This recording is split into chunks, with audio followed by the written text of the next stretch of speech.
Sup? Welcome to 1000 Words. My name is Radu.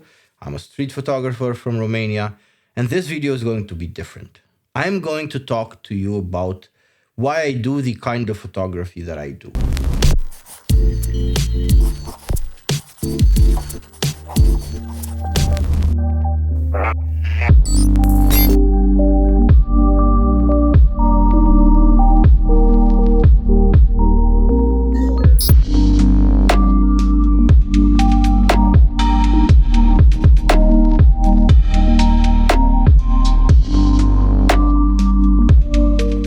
My beverage of choice for today's video is Pilsner Urquell. Fantastic, excellent Czech beer, very bitter kind of Pilsner. Very hoppy, very flavorful, easy to drink, slightly alcoholic, so it goes well with a summer day like this one. Cheers, fellas.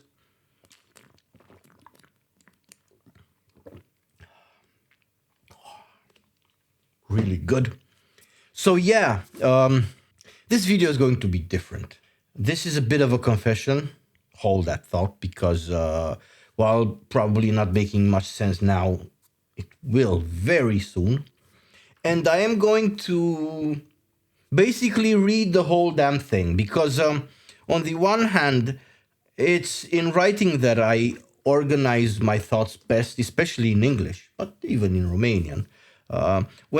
And most of the videos I do, I just basically blurt everything out on the spot. And I do enjoy that kind of format. I really do. It's my favorite way of doing YouTube.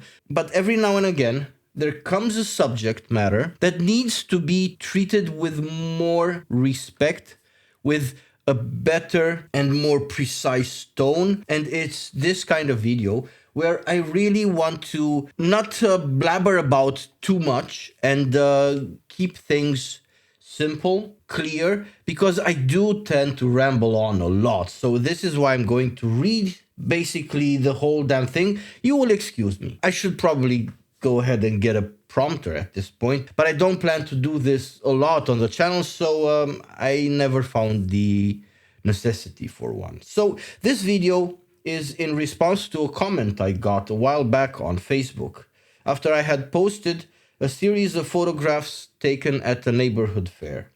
The commenter expressed their disapproval of my showing what they called the unflattering side of the city. They said I'm not doing justice to Arad and I'm only showing the ugly things. He hinted to the fact that I seem to prefer photographing the broken, the old, the destitute, the ugly people. Sure, I often take pictures of nice things, of pretty young people, but mostly I focus on the subject matter that I do. This is something that has been on my mind a lot lately, because I did notice on my own that my photography is different from that of a lot of my peers. For instance, I recently photographed a festival that happens every year in town, where tens of thousands of people attend, and looking back at the images I took, well, I think they are some of the best images I made this year. The large majority of them are so unlike all the other festival photography that I see from my contemporaries. It was striking. Theirs, my contemporaries, is beautiful and pretty. Their photography is almost idyllic, while mine is harsh and raw, and often a little jarring. Also, and perhaps even clearer still, in regards to my usual street photography and the subjects I choose. While most all other street photography I see if I go on to YouTube or Instagram is of pretty girls, handsome men in nice clothes and good colorful cinematic lighting, while mine is monochromatic and coarse, and in fact, I do tend to be attracted to the outcasts, the marginalized, the junkies and the drunkards, the crooked and the damaged, the old and the limp. The kind of subjects that would never earn me a gig as an official festival photographer, because no promoter in his right mind would choose that kind of photography to market his festival. The kind of photography that doesn't often win competitions, because I think it reminds us of things we'd rather not think about.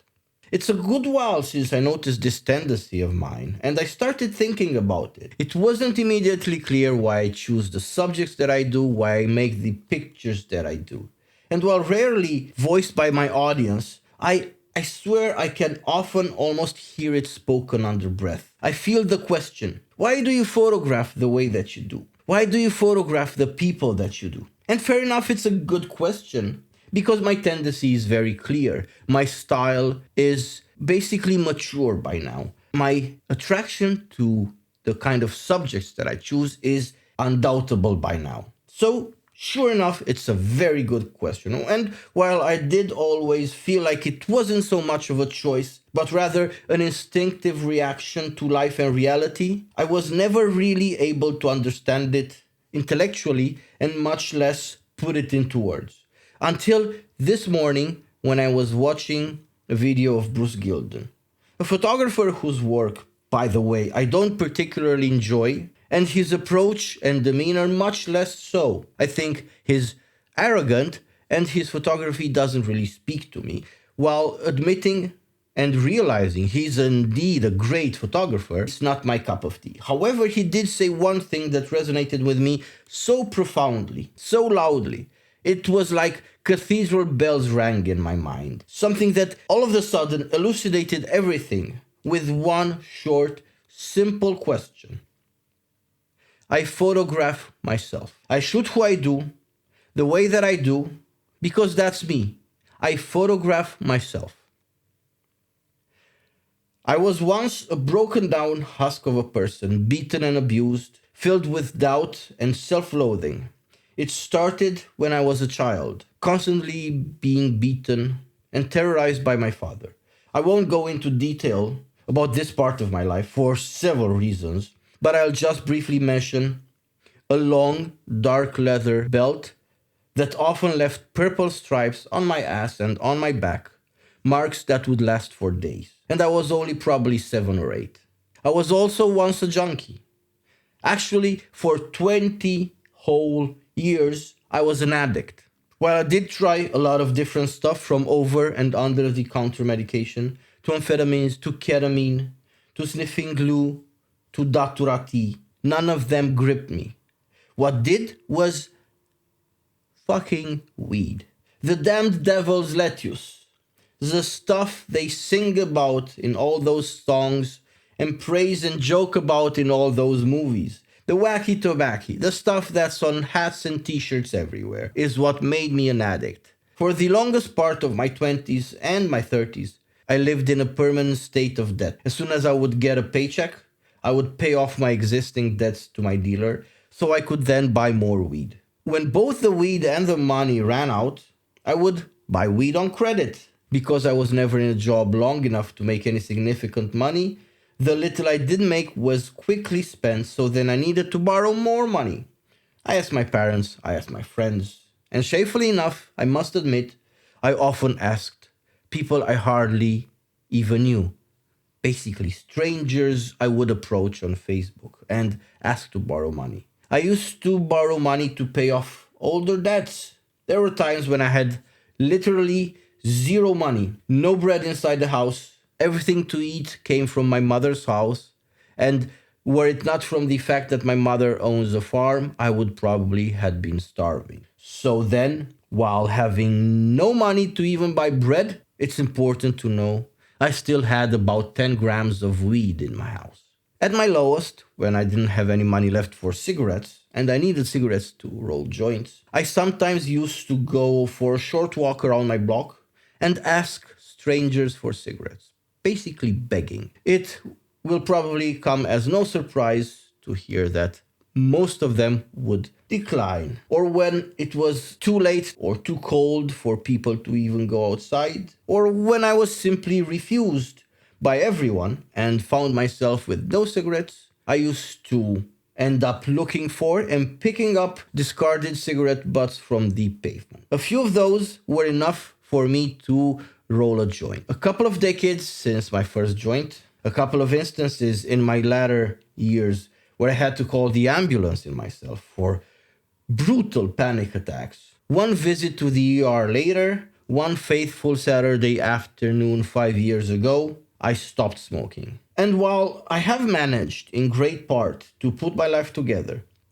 to work the same job for more than 4 years now, get regular pay raises, get married, have a child, pay off my debts, buy a bigger apartment than the studio apartment I lived in, an apartment which, for the sake of transparency, while I was an owner of, was not purchased by me. My parents bought it for me. So then, having sold that, and since being able to buy this apartment, being able to put money aside so I can renovate my bathroom in September, all by the grace of God and with His unending mercy, I do still think I'm a bit of a junkie.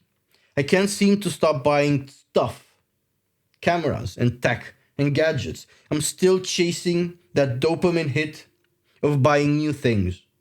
Then there's my one remaining vice: beer. And while I do think I have it under control,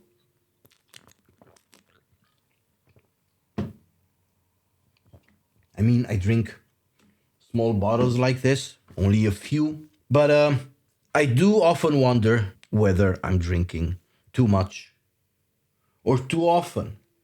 God only knows.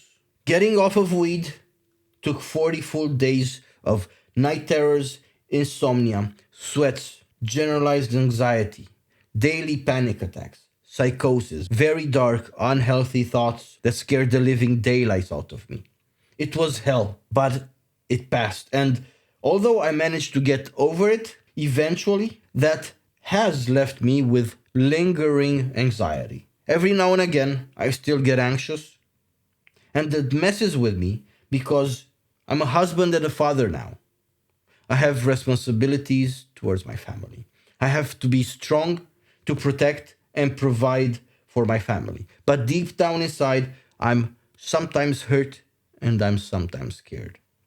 So you see, that's why I photograph the people that I do, the way that I do. It's because that's me. I know what it feels like being broken, beaten, and afraid. I know what poverty feels like. I know what shame feels like. I know the bitter taste of addiction. I know anxiety and panic. I'm very familiar with failure and inadequacy. I understand. I like these people, and they speak to me and I speak to them, often quite literally. I stop and spark up conversations. And that is because I see myself in them. I don't shoot the neat and the tidy, the rich and the beautiful, the strong and the successful, because that's not me. I don't understand that. It's foreign to me. I photograph only what I feel and what I understand. I photograph myself.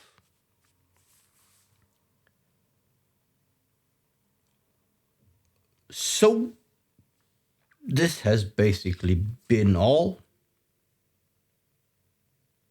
I have been Radu. This has been 1,000 words.